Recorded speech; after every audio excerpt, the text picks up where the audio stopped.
মজাদার এই bread pizza বানানোর জন্য আজকে আমি নিয়েছি হচ্ছে টমেটো কুচি, গাজর কুচি, দিয়ে দিলাম পেঁয়াজ কুচি, দিয়ে দিলাম কাঁচামরিচ আর হচ্ছে ধনিয়া পাতা, সামান্য পরিমাণ লবণ এবং অরেগানো দিয়ে ভালো করে মিশিয়ে নিতে হবে।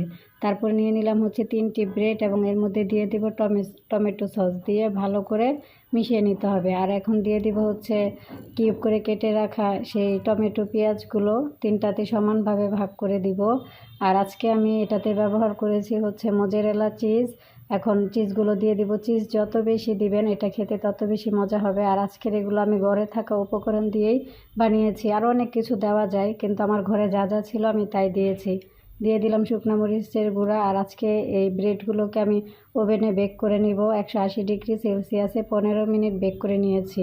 দেখেন কতটা ইয়াম্মি হয়েছে আমার এই ব্রেডগুলো।